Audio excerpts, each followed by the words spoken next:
I am. Hello, Facebook Live. We are live, um, and what I'm doing is I'm actually having a little fun because there's a lot of stuff going on lately, and if you've been following my feed, you know that I'm deep now in the transition out of my working life as a behaviorist. I'm starting my transition out of that. I've put in my notice at work, and I'm starting to develop my materials and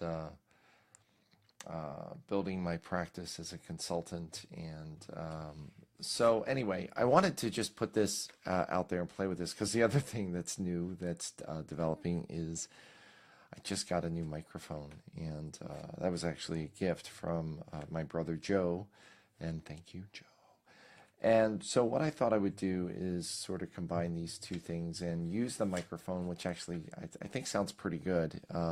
Let me know if you're listening and what you think of the mic, because the sound quality, I could get it closer to get some, that's called proximity effect.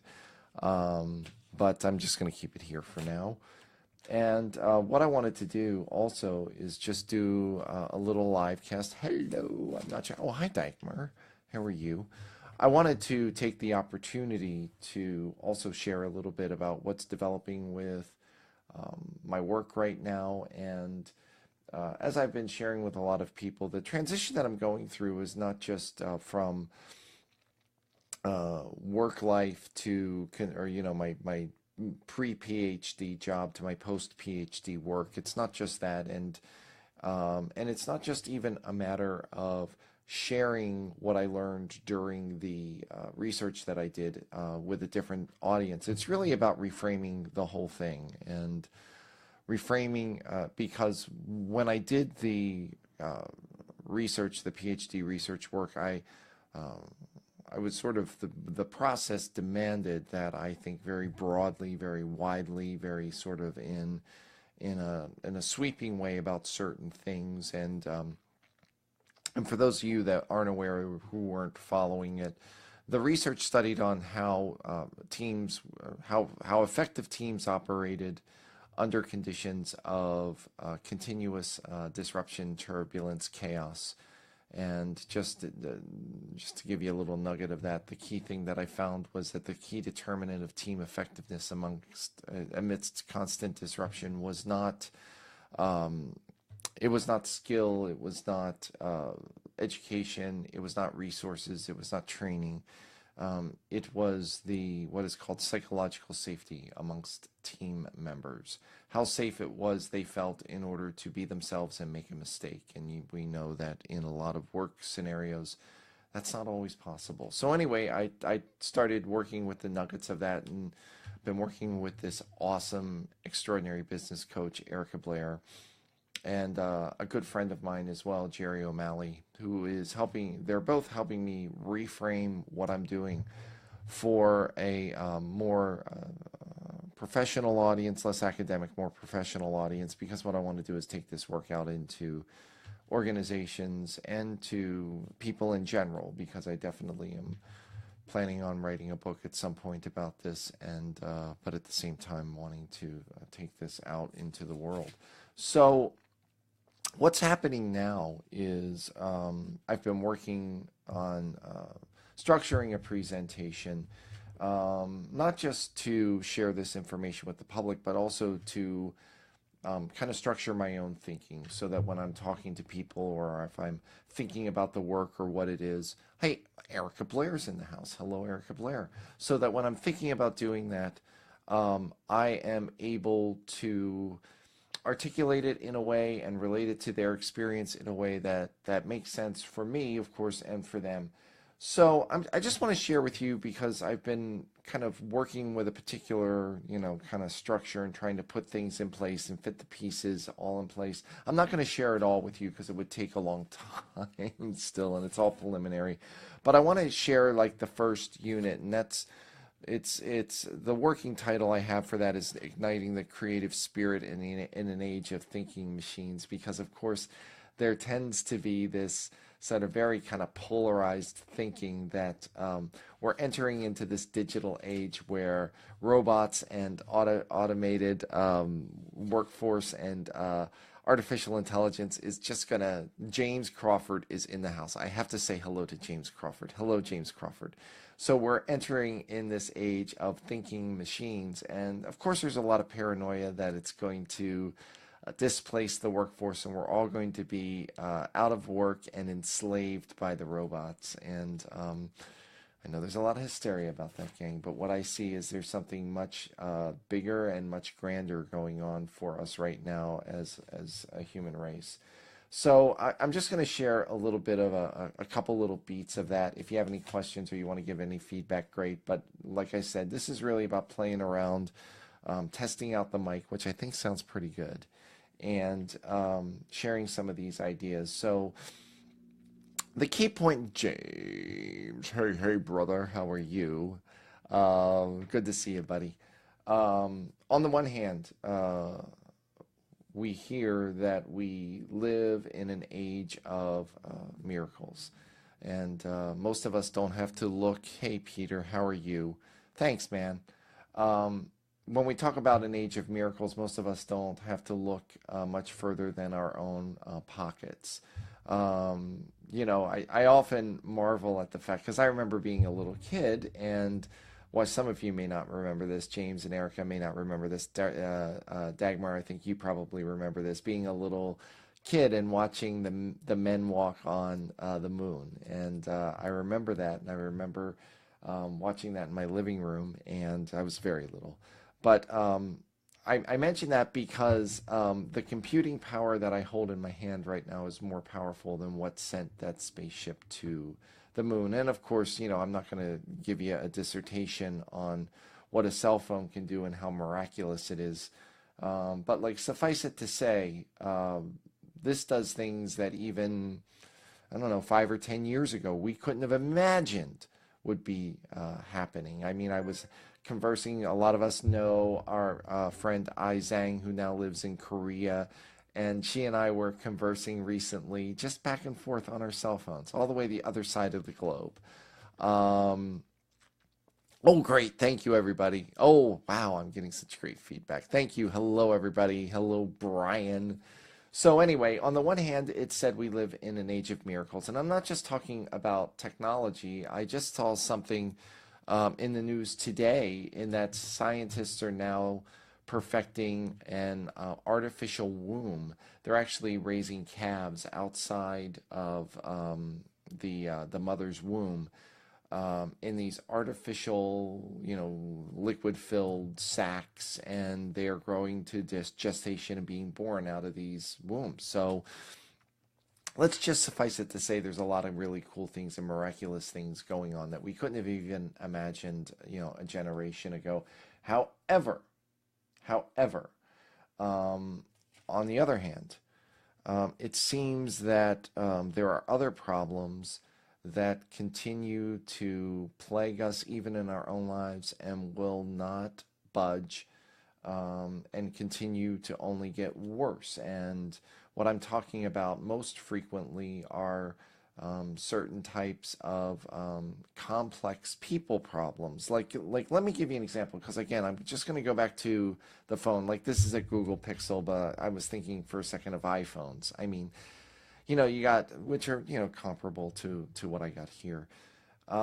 You have these phones, and you have these iPhones that are miraculous, yet at the same time, the factories in which these phones are made in China, they have to erect nets around the factories because so many workers were jumping. This is for real. Look this up. Were jumping off the top of the roof of that factory to commit suicide because of the stress and the tension and the inhumane work conditions going on in that factory. So just taking a step back for a second, there's a tremendous dichotomy there, a tremendous mismatch, because on the one hand, we live in the age of miracles, and on the other hand, workers are jumping off the top of the factory to commit suicide because of inhumane working conditions. So it seems like there's miracles in one area, but tremendous problems that aren't being addressed in another. And what's going on? Um, like we've become really good at solving these really confounding technological problems, but so bad at addressing many of the human problems that plague our organizations and institutions in general. And those problems are so closely intertwined with the technological progress we see now.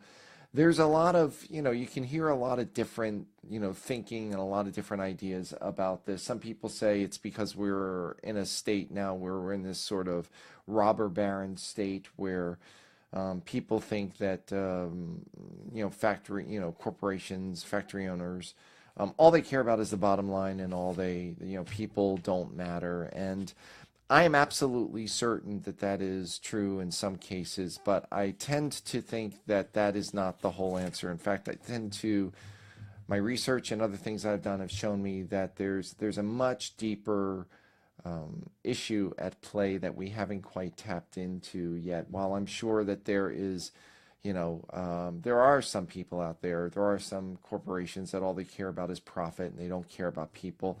I think for the larger segment of the population and the larger segment of organizations, it's not that they don't care. It's that what's happening now is that there are two very different languages that need to be spoken, and typically we're only speaking one. And here's what I mean by that.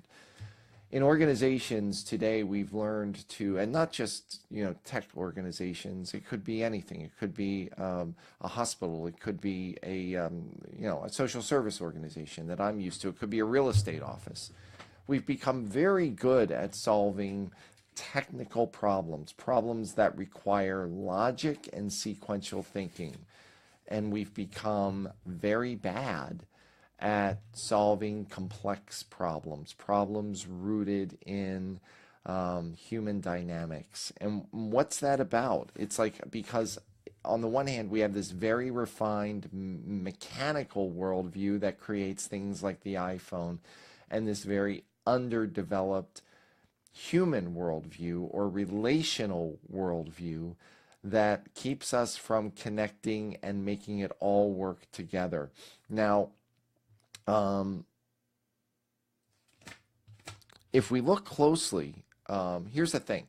So it may seem on the one hand that we need a entirely new mindset.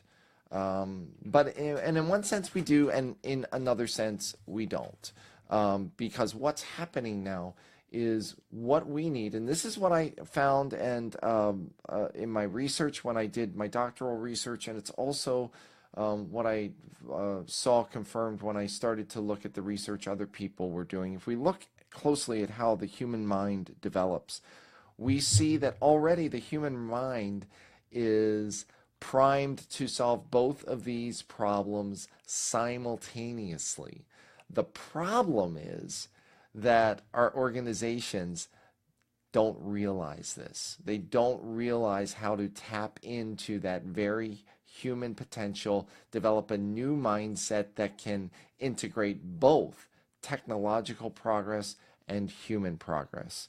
And part of what I am doing in my work, and part of what I'm going to do in the rest of the presentation when I pull that together, is show you exactly what I've discovered, because I think I've discovered how they can do that. And that's part of what my work in working with organizations and in sharing this information with you is going to be about. Now, bear in mind, I mean, what you saw today was a kind of a dry run. This has gone 14 minutes. This is supposed to be what I shared with you will be like the first 3 minutes of, if that, of when I sit down and I talk to organizations, or when I talk to CEOs or COOs.